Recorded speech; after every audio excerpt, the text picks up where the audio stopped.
Céabhar maith chuirde, tá 100,000 fáilte roimh go léir. You are all most welcome to this series of Lenten talks on the theme of Beyond Almsgiving. During the season of Lent, Christians pray more earnestly, we fast, we give alms, we are called to take action to alleviate poverty and social exclusion.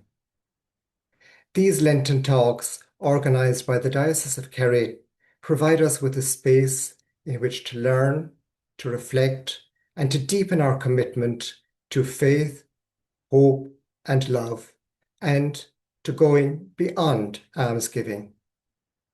There will be 3 Lenten talks in total, and on each occasion we will be joined by Dr. Aoife McGrath, who is a lecturer in moral theology in St. Patrick's Pontifical University in Maynooth. Agus tá sé mar phríomhlé dom a nocht fáilte mhór chriúil a chur rósa Aoife. You are most welcome, albeit virtually, to the Diocese of Kerry.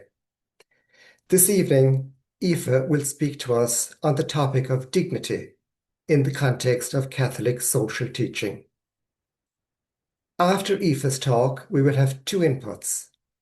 Those will be from Louise Baylis, who is Head of Social Justice and Policy at the Society of St. Vincent de Paul, and her colleague Dee Sini, who is Minority Group Resource Officer also with the St. Vincent de Paul. You are both welcome. Thank you for joining us. After their 3 inputs, there will be time for questions and answers. And I invite you, therefore, to use the questions and answer button, which is at the bottom of your screen, to input your questions. I will then endeavour to do my best to collate the questions and to put as many as possible of them to our panel. So at this point, I give the floor to Aoife. Good morning, Aoife. Thank you, Brendan. It's a pleasure to be with you all this afternoon. In this session this evening, I will be looking at the topic of dignity in relation to the poor. In general, for this season of Lent and of reflection and fasting, I've been tasked with offering you a flavour or a little taster of Catholic social teaching. Our main focus throughout the series is to reflect on our relationship with the poor, exploring together what the Catholic Church teaches in relation to the poor. Tonight, we will reflect a little on the theme of encountering the human dignity of the poor. On night 2, we will turn to the challenge of solidarity. And on night 3, the call to restore justice. Each night, I will begin with a few background details of Catholic social teaching so that we can bear in mind the wider tradition within which these reflections sit. The earliest document in the body of work considered as Catholic social teaching is Rerum Novarum, written by Pope Leo XIII in 1891. The document, like most teaching documents in the Church, is known by its Latin title, which is taken from the opening words of the text. In this instant, the Latin Rerum Novarum is translated as of revolutionary change. This encyclical addressed the unjust social structures resulting from the Industrial Revolution. It was clear in its defence of dignity and the rights of workers, and was very critical of the working conditions of the time. A well-known Irish missionary priest and theologian, Donald Dore, in his 1983 book, Option for the Poor, characterised Rerum Novarum as a cry of protest against the exploitation of poor workers. The basic principle behind Leo XIII's stance was that human labour cannot be treated as a commodity, because to do so is a denial of human dignity and a reduction of the worker to the status of a thing. Dore said the most important thing about this document was that Pope Leo XIII chose to speak out at the time, intervening in a most solemn way in a burning issue of the day. Leo XIII's intervention meant the Church could not be taken to be indifferent to the injustices of the time. Rather, the Church was seen to be taking a stand on behalf of the poor. It ensured that social issues could no longer be treated as marginal or secondary to the mission of the Church or as an optional extra.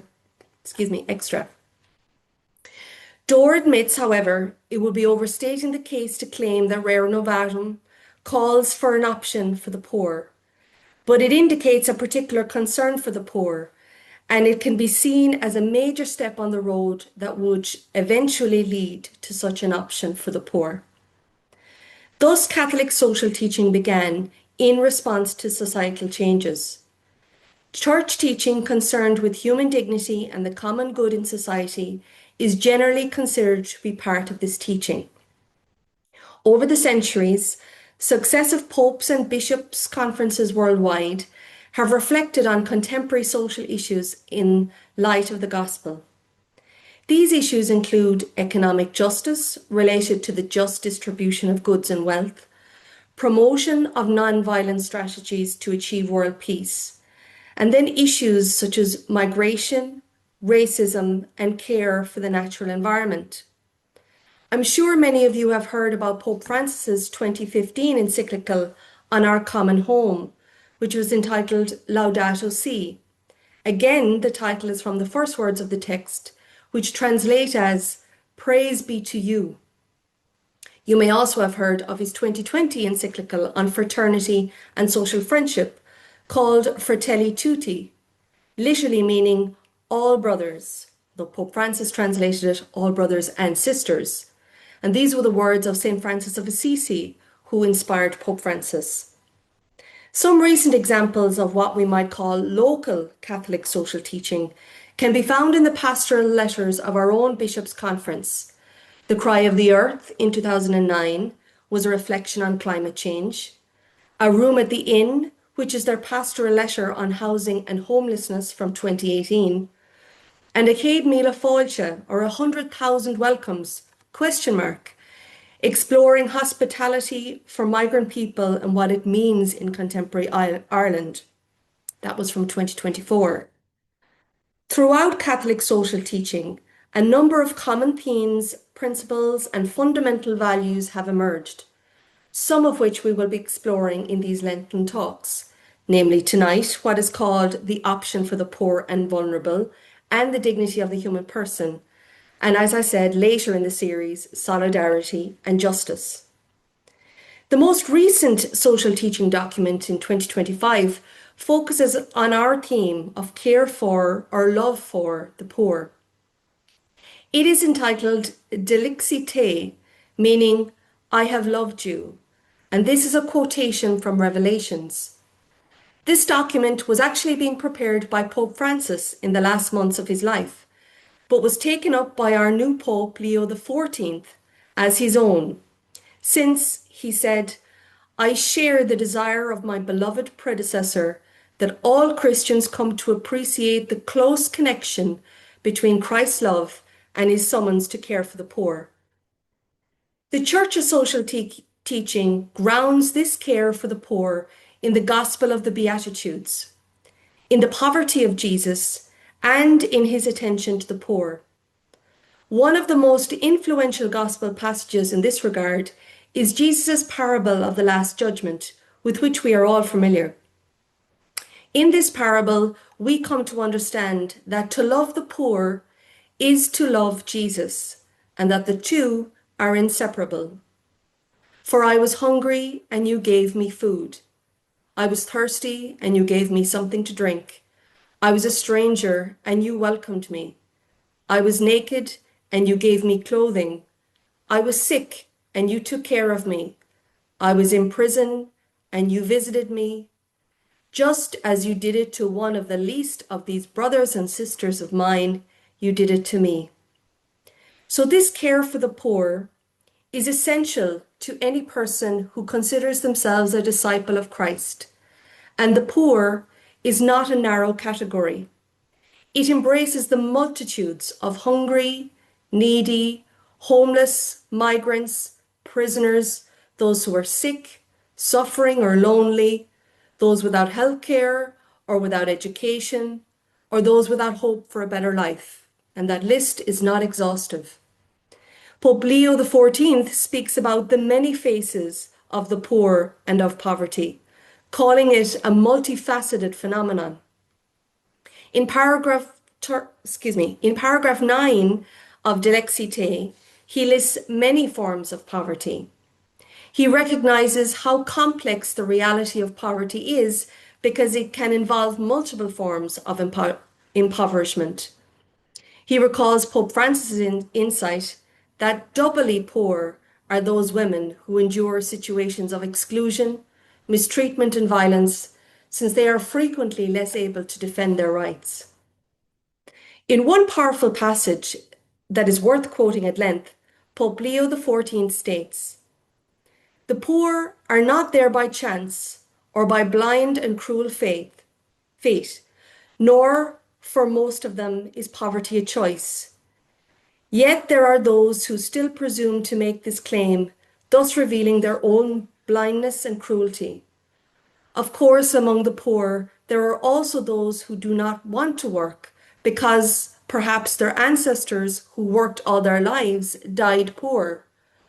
However, there are so many others, men and women, who nonetheless work from dawn to dusk, perhaps collecting scraps or the like, even though they know that their hard work will only help them to scrape by, but never really improve their lives. Nor can it be said that most of the poor are such because they do not deserve otherwise, as maintained by that specious view of meritocracy that sees only the successful as deserving. Even Christians are not immune to these kinds of attitudes towards the poor, when we make gross generalizations about the poor or draw mistaken conclusions about them or the conditions in which they live. Pope Leo XIV says those Christians who have succumbed to such attitudes need to go back and reread the gospel, for the poor cannot be neglected if we are to remain within the great current of the Church's life that has its source in the gospel and bears fruit in every time and place. Thus, the reality of poverty and charitable works in response to this reality are the burning heart of the Church's mission. Giving alms to the poor is a practice of charity to which we are all called as actions of God's mercy and compassion. The Church considers this work a work of justice pleasing to God. In this context, it is best to say something about our choice of title, Beyond Almsgiving. In choosing this title, we do not mean to disparage almsgiving in any way. Pope Leo XIV is explicit. He says, "We Christians must not abandon almsgiving. It can be done in different ways and surely more effectively, but it must continue to be done. It is always better at least to do something rather than nothing." He explains, almsgiving remains for the time being a necessary means of contact and encounter and empathy with those less fortunate. Almsgiving offers us a chance to halt before the poor, to look into their eyes, to touch them, and to share something of ourselves with them. So in choosing the phrase beyond almsgiving, we are not suggesting leaving the practice behind. It remains necessary in our world of inequality. Rather, we wanted to spend some time during Lent reflecting on what motivates our almsgiving. What attitude towards the poor lies behind our almsgiving? What more we might be called to do in our relationships with the poor? One clear, unambiguous idea behind what motivates Christian almsgiving is expressed in De Lexite. God chooses the poor. The document spends some time tracing the history of God's relationship to the poor. In the Old Testament, God is presented as a friend and liberator of the poor, the one who hears the cry of the poor and intervenes to free them. Through the prophets, God denounces the injustices committed against the weakest. In order to share our human fragility, God became human. He was born, like us, as a vulnerable child. Poverty marked every aspect of Jesus' life. He was born into humble surroundings and laid in a manger. Having already experienced rejection, he was excluded from the inn. To save him from being killed, his family fled to Egypt. There are clues in the Gospels that hint at his family's low social status. And during his public ministry, he was an itinerant teacher living in poverty and precarity. He was driven out of town and died as an outcast.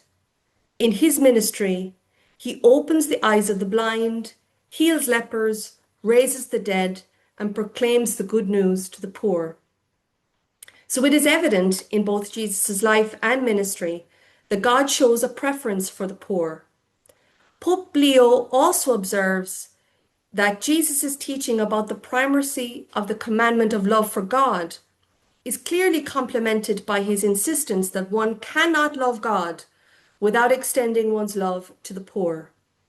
Love for our neighbour is tangible proof of the authenticity of our love for God. The two loves are distinct, yet inseparable. Much of the remainder of the document De Lexite traces the social tradition of the Church in its mission of care for those experiencing poverty in its many forms. From the earliest Christian communities through church fathers and saints, from monastic life to the lives and services of the different religious orders and popular movements, he shows how that attention to the poor continued in the history of the Church's social teaching up to today. Pope Leo XIV notes, "I have chosen to recall the age-old history of the Church's care for the poor and with the poor, in order to make clear that it has always been a central part of her life. Indeed, caring for the poor is part of the Church's great tradition, a beacon, as it were, of evangelical light to illumine the hearts and guide the decisions of Christians in every age." One key to understanding what motivates the Church in relation to the poor is its understanding of human dignity. As I mentioned, the dignity of the human person is a fundamental principle of all Catholic social teaching. In De Lexite, Pope Leo states that all human beings have the same dignity, independent of their place of birth, and that the dignity of every human person must be respected today, not tomorrow, and the extreme poverty of all those to whom this dignity is denied should constantly weigh upon our consciences. Ultimately, for Christians, the source of this dignity is God. In every person, the Church sees the living image of God, for we are all created in God's image and likeness. From God, then, we have received an inalienable dignity. I always struggle with that word, which means this dignity is something that cannot be taken away from or given away by a person, no matter where they are from or what condition of life they live in. In addition, the Church teaches that when God became human, Christ elevated human dignity. By uniting himself with every human being through his incarnation, Jesus Christ confirmed that each person possesses an immeasurable dignity simply by belonging to the human community. Jesus recognized the dignity of every person, especially those who may have been considered by others as unworthy. In its teaching, therefore, the Church defends human dignity in the face of any attempts to diminish, distort, or violate this image. Into this context, it is important to mention another recent document, the Declaration Dignitas Infinita on Human Dignity, published by the Dicastery for the Doctrine of the Faith in 2014.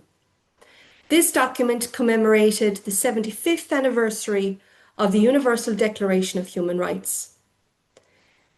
The declaration was 5 years in preparation, and Cardinal Fernandez, the prefect of the Dicastery, said it required a considerable process of maturation to arrive at the final version. The dicastery attributes the title to John Paul II, who said that the dignity of every human being can be understood as infinite. He affirmed this in a meeting for people living with various limitations or disabilities, to show how human dignity transcends all outward appearances and specific aspects of people's lives.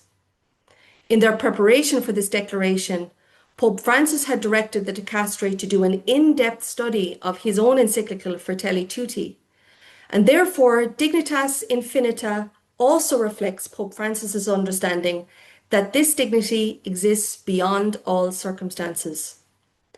Pope Francis summoned all people to defend human dignity in every cultural context and every moment of human existence, regardless of physical, psychological, social, or even moral deficiencies. Thus, Cardinal Fernandez says, the Declaration strives to show that this is a universal truth that we are all called to recognize as a fundamental condition of our societies, to be truly just, peaceful, healthy, and authentically human. Because the idea of the dignity of the human person is often interpreted in various different ways, the Declaration recognized the possibility of a fourfold distinction of the concept of dignity. And I'll very briefly talk through these four types of dignity. The first is ontological dignity. And that term, ontological, is related to the nature of our very being. This is the type of dignity that belongs to the person simply because he or she exists and is willed and created and loved by God. It remains valid beyond any circumstance in which the person may find themselves. The second type they speak of is moral dignity, and this refers to the dignity one nurtures by doing what is good, by behaving morally. However, the Declaration suggests some people may behave or act in a way that is not dignified with respect to their nature as creatures loved by God and called to love others. Those who act in this way seem to have lost any trace of humanity and dignity. And while this moral dignity in this sense can be lost in practice, it is different from the ontological dignity that can never be lost. The third type is social dignity, and it's related to the quality of a person's living conditions. For example, in cases of extreme poverty, where individuals do not have what is minimally necessary to live according to their inherent dignity, it is said that those poor people are living in an undignified manner. This expression highlights how the situation in which they are forced to live contradicts their human dignity, and so one's social dignity can be injured. Finally, the term existential dignity relates to how we might perceive the quality of our existence. It is this type of dignity that is implied in the discussion about a dignified life. The presence of serious illnesses, violent family environs, addictions, or other hardships may drive people to experience their life conditions as undignified.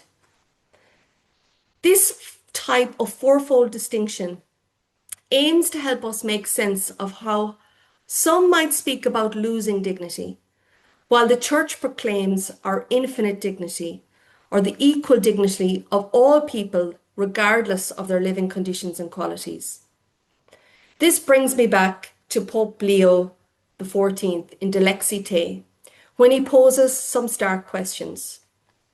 He says, does this mean that the less gifted are not human beings, or that the weak do not have the same dignity as ourselves? Are those born with fewer opportunities of lesser value as human beings? Should they limit themselves merely to surviving?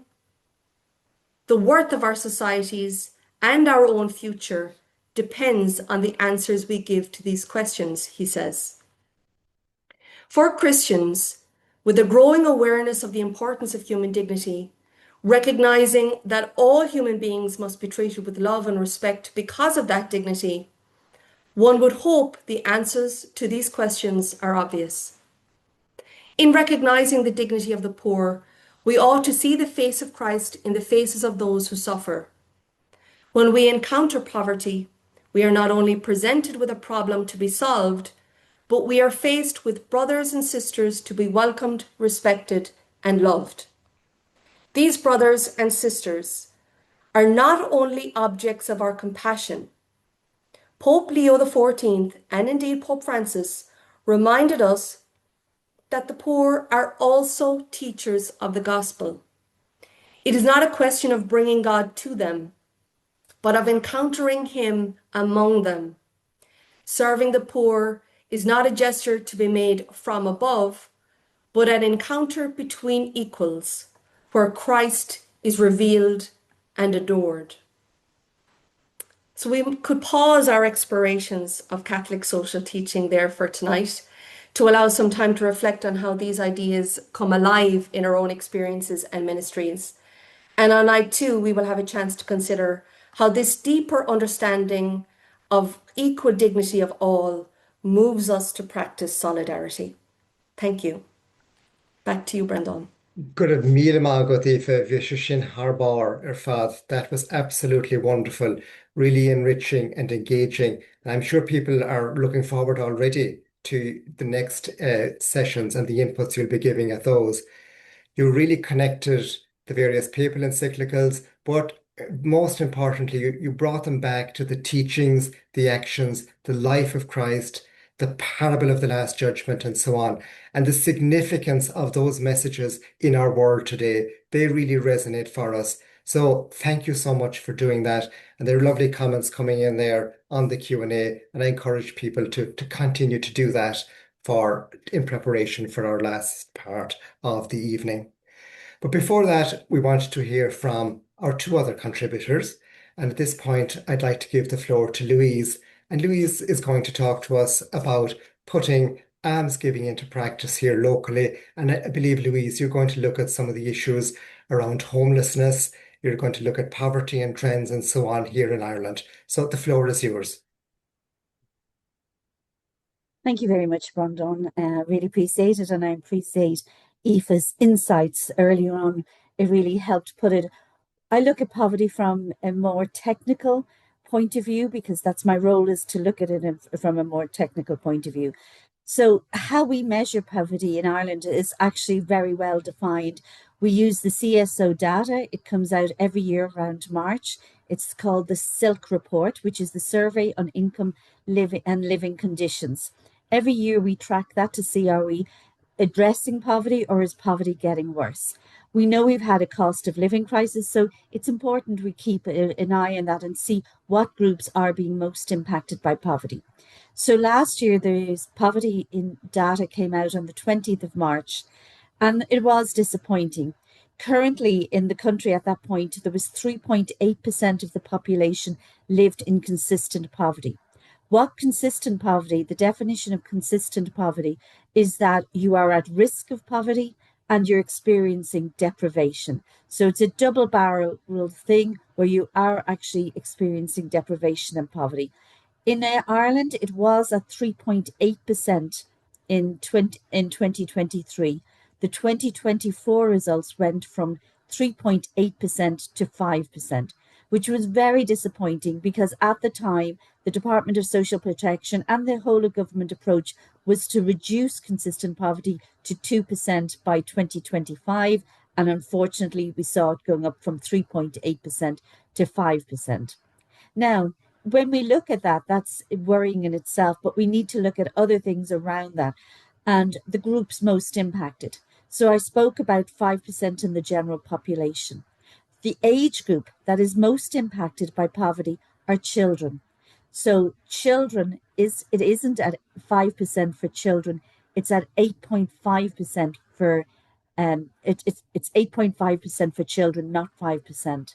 And for children in one-parent families, the consistent poverty rate is 11%.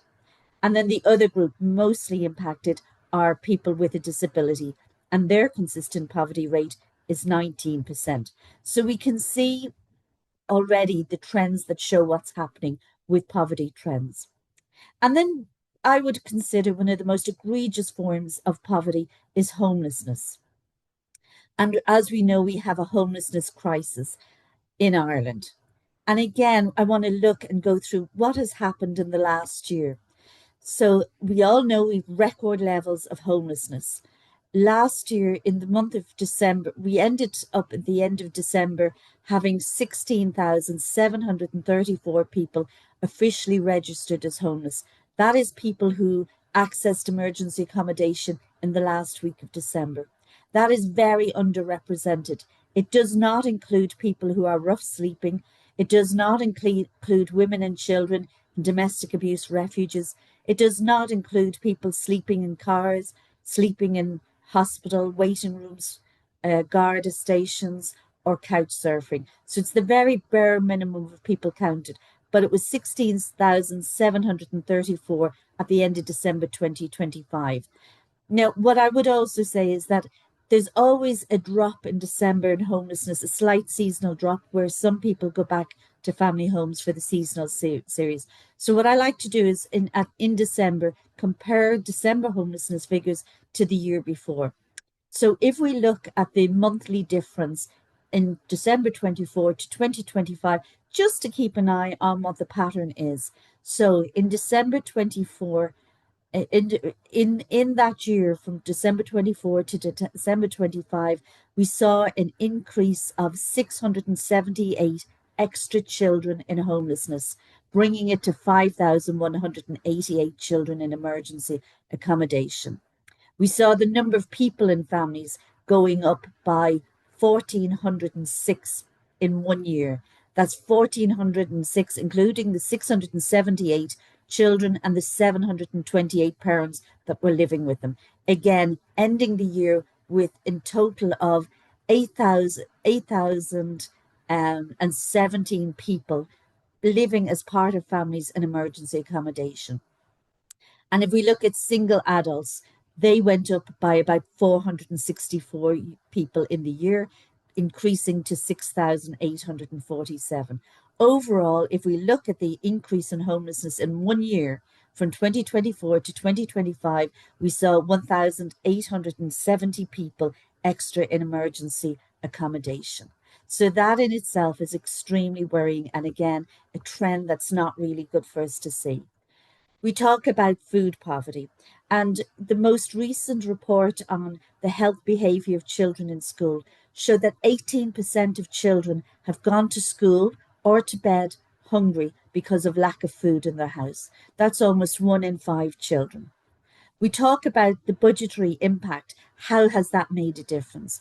Now, one of the things in St. Vincent de Paul, we would have asked for when the cost of living crisis happened, that we would have wanted targeted measures to ensure those that were already living in poverty got the greatest supports. As we know, that didn't happen. There were universal energy credits given out, which we thought did not target those most in need. We did call for more targeted measures, but what happened was they withdrew a lot of the energy credits and some of the double payments for people on social welfare. The reality is, we spoke earlier just about 19% of people with a disability living in consistent poverty. This year, they saw a decrease in their budget of about 1,400 in the course of the year between withdrawal of the energy credits and the one-off bonus payments. So they're going to face higher costs, they're going to have less income, and we know that they're already almost 20% of them are living in consistent poverty. That's really worrying from our point of view. And if we look at energy poverty, that is something that is really starting to have a major impact on the households we support. We know, for instance, that there are over 300,000 households in arrears on their electricity bills. And we know there's also 180,000 in arrears on their gas bills. They are families and households really struggling. But more importantly, what we don't know is the bigger picture. Many of the households we support and focus in St. Vincent de Paul are on energy prepay meters. It's a way of managing their budgets, making sure they don't get bills. But what increasingly we're seeing is involuntary disconnection, where maybe on a Monday or Tuesday they run out of money for the meter and they're not going to get paid again until the Thursday or Friday. We are entering homes a lot of times without energy disconnections, and we don't have the numbers around that. That's really scary for us as a society. And then I just want to end on what is the real impact of that and how we see it on the real ground in St. Vincent de Paul. So last year, we had over 260,000 people came to us looking for help. That was a 6% increase in 2024. Food was the biggest driver of need. We had 112,722 requests for food assistance in 2025. And what in 4 of those months, we were receiving over 10,000 requests a month from people just looking for food. In November 2025, we had the highest ever request for help with energy support. We are seeing on the coalface every day people living in poverty and people struggling. We will continue to support people by giving them vouchers and food and things they need. But more importantly, our work in social justice is to end this poverty and make sure that every household and every individual in the country can have a life of dignity. And we do that by doing intense research on the minimum essential standard of living. Every year we do this research. We know how much it costs for each individual and household to survive. And every year we ask the government to ensure that everybody has enough to meet their essential needs. So thank you, Brandon, and I'll hand over now to you. Gramagot, Louise, that was very stark, very striking, alarming in many respects. And when we heard Aoife earlier speaking about the dignity of the human person, and then you look at certain aspects of Irish society and you see the deficits in terms of human dignity. But we also heard from you about the work that St. Vincent de Paul is doing to redress that and indeed to go beyond almsgiving because of your political advocacy, your research, your promotion of social inclusion. And that's very much to be welcome. And that's what we want to support through our prayer, through our fasting, through our almsgiving, and through our solidarity with you. And we're going to hear a little bit more now about the work of St. Vincent de Paul in this regard. And Dee is going to talk to us about the Society's work with minority groups, those living in poverty, those affected by war, persecution, people who are here seeking asylum, homeless people, and so on and so forth. So I'll give you the floor, Dee. You have the mic there now. Thanks. Thank you, Brendan. Good evening, everybody. My name is Dee. I'm Minorities Resource Worker with the Society of St. Vincent de Paul. My remit is minority groups, which includes the travelling community, Roma community, asylum seekers, refugees, and beneficiaries of temporary protection. These groups are vulnerable and disadvantaged, and they experience the same, I beg your pardon, they experience all of the vulnerabilities that other groups face, but their restrictions and how they live, such as income and poor housing, impede their way of life. The travelling community experience severe poverty and social exclusion, set apart by huge unemployment rates of 84 to 85%, poor health outcomes and widespread discrimination, limited access to education, poor living conditions. Over 9% experience insufficient accommodation and overcrowding in unsafe sites, often lacking access to water and electricity. 70% of travellers leave school early. The Roma community across Europe experience extreme poverty also, 70 to 80% living below national thresholds. This community live in severe poverty, lacking basic necessities and appropriate rental properties, often owned by landlords who will not accept HAP and won't carry out necessary repairs.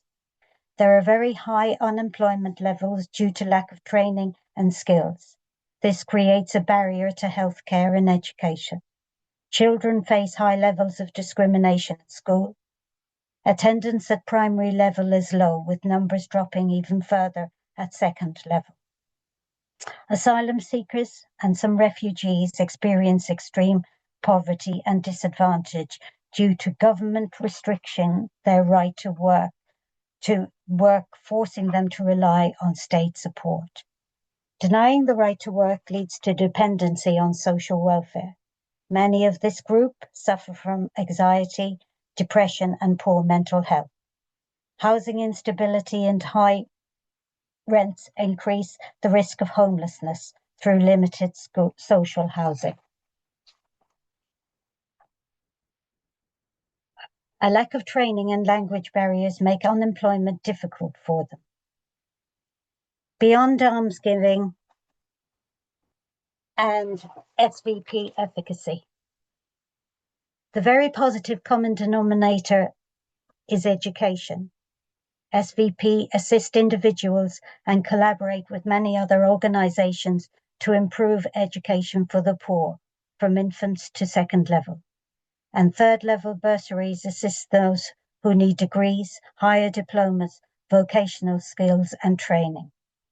In 2024, we had 9 young women and 1 young man from the travelling community complete childcare and SNA courses. Just think about how much respect and value they can bring to schools and classrooms. In 2025, we had people from IPAS centres completing similar courses. Some were unemployed in classrooms, bringing cultural knowledge, breaking down language barriers. You have a school in Kerry where 85% of the children do not speak English. Society has changed and we embrace it. SVP will advocate for all. And our fabulous volunteers will continue to do that brilliant work. Thank you. Míle maith Dee, and thanks especially for mentioning the volunteers there at the end that do such wonderful work in organisations like St. Vincent de Paul and indeed across our communities in general. And it was great to hear from you both about the people behind the statistics, the real lives, and the real work that St. Vincent de Paul is doing on the ground in terms of almsgiving, advocacy, poverty alleviation, and supporting justice and social inclusion. So at this point, I'd like to invite Aoife back into the room as well. So we have our speakers here now in a panel, and there are some lovely comments have come in the chat, and I'm sure you've been taking those on board. But we also have some questions from people that we'd like to put to you all. And I suppose the first of these, underscores the importance of this series of Lenten talks and the importance of Catholic social teaching in Ireland, as we've heard from yourselves, and indeed on the global scale. Catholic social teaching has been described as the Church's best kept secret. And the question is, do you think that's a fair assessment or a fair judgment? And if so, why has it been a secret, a best kept secret? Any of you? Could I answer that maybe? Yeah, please.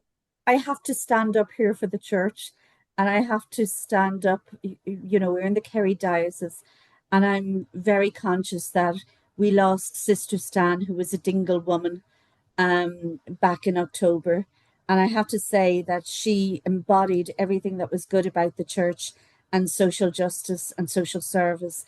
And she was not a hidden woman, and she made it known that the mission of the church was to do social work and social improvement. And I can't let that be taken away, that because I think people like Sister Stan, Brother Kevin, have done amazing work, and they're recognized all over, I think, for that work. So I just have to stand up for Sister Stan, and I think everybody in Kerry should be very proud of her Dingle roots. We certainly are. Her Dingle roots, her Lispole roots, to be more precise, the Corcovina Peninsula. We'll all like to claim her anyway, certainly. But yeah, she certainly spread and gave effect to Catholic social teaching, as did Brother Kevin, and as Dee mentioned earlier, the volunteers, you know. But Aoife, would you like maybe to comment on that from a maybe more theological perspective? Sure. I mean, I use the term Catholic social teaching, and I suppose in one way that's a narrow focus of what might be the teaching of the Pope and the teaching of bishops, whereas there's a wider concept of Catholic social thought and Catholic social practice. So I think have a very strong tradition, if you like, of practitioners, of theologians that are well known and in Ireland, in the Irish context, that have led the way in terms of social activity, action, and practice. And I think Louise is right. Some of those are recognised and it's visible and it's valued. The I suppose in one sense people use the term the best kept secret in terms of the teaching specifically because I think in a positive way it has such a richness to offer. I think in reality, maybe within the Irish context, the church has maybe had a lot of bad press and other aspects of church teaching, maybe sexual teaching or different challenges within the church and experience like child sexual abuse scandals or whatever have hurt the reputation of the church and make it maybe less likely that the richness of the likes of the social teaching might have a platform and an airing. But there is a richness there, and there's lots more to be tapped into in terms of developing our understanding of what's there. But we are lucky in the Irish context that we have a lot of good theologians and a lot of good practitioners that are very active within this social field and recognizing the complexities of the reality of what's out there and these multiple layered forms in relation to poverty and impoverishment, and working to bring about change within the structures as well as in being alongside the people that are experiencing such poverty. Yeah, thank you for that. You also mentioned earlier on one of the you quoted Pope Leo the 14th, and you talked about the importance of almsgiving and about doing something. But I got a hint from you that he was suggesting we might go beyond that, that we need to do more. And I think we heard from both yourself, Dee, and Louise, that people are doing more. And it's not just the religious, it's also there are lay people doing more and more of us here on this webinar, all of us, who are here as lay people, what can we do more? Taking up that message that has come through from the Gospels that's been now articulated by Pope Leo the 14th. How can we do more, might you suggest? Well, I'm hoping we'll be exploring that a little bit further as well, and as we go through the Lenten talks, as we move into this question of solidarity and seeking justice and positive change within our societies. But I think in terms of what Pope Francis and Pope Leo were kind of trying to capture was that, almsgiving is a very important and a central practice. To be church and mission, to be people of faith, to be followers of Christ, we need to be doing this. This isn't an optional extra.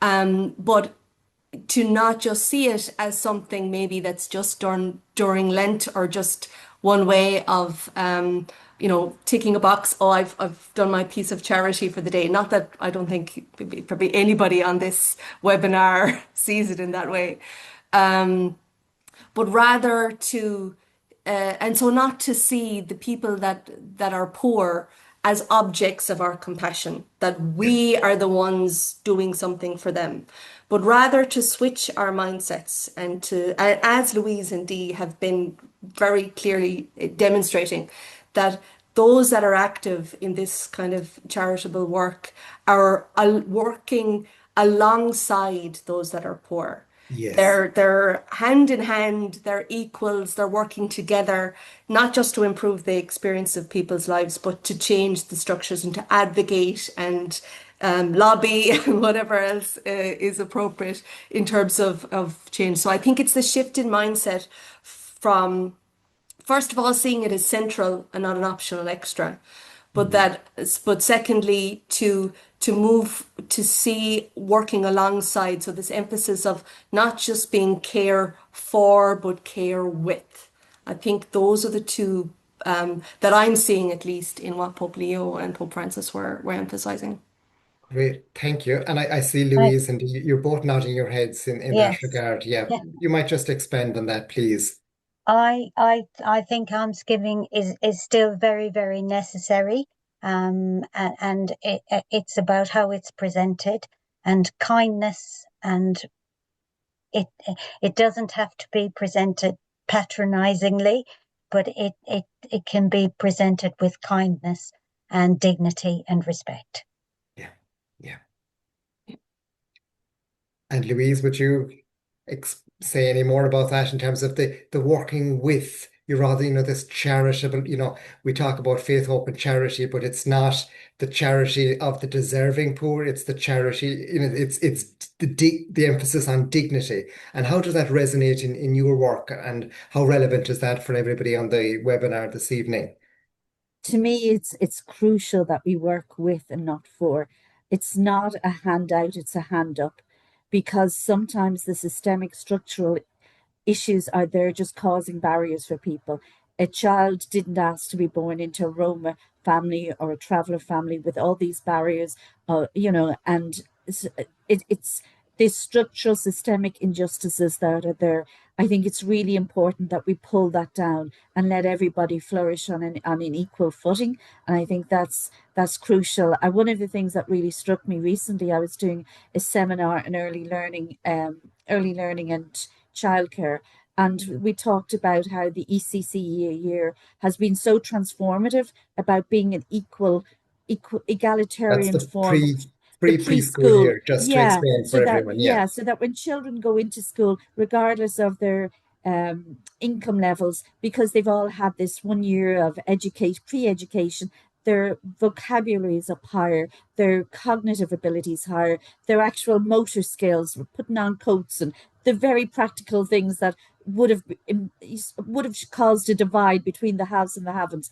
That has been eradicated to somewhat, which is brilliant and it's great, and it allows children to engage in school at an equal level, which is exactly what we need, as Dee said about education being the great opener up. But then Maria Joyce from, I think she's Pave Point, she spoke and she said, like in the general population, 97% of children use the ECCE year. However, it's down to like 60% for traveller children. And to think that Yeah. barrier is already starting at 3 years of age, that's the type of thing we need to pull down and make sure that every child and every human being has the right. And that is, of course, it's about giving to, because we're in an unjust society, but our aim is to make it a more fair society and that there should be no poor if we create what we want to create.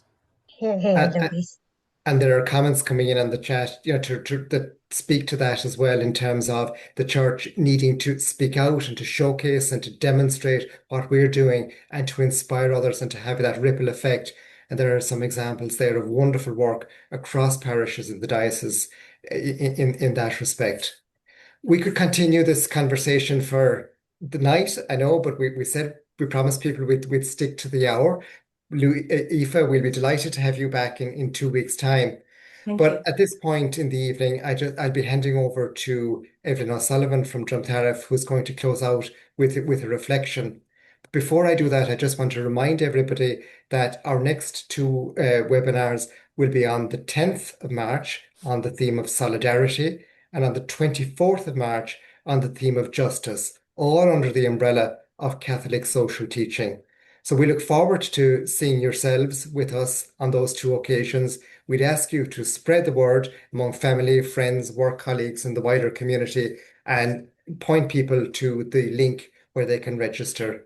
So, gur míle mágah go léir as freistal an webinar a nacht, Tá súlagam gur bhain sibh tainneamh agus tá ag tnú leis an céal webinar eile agus gnaile live.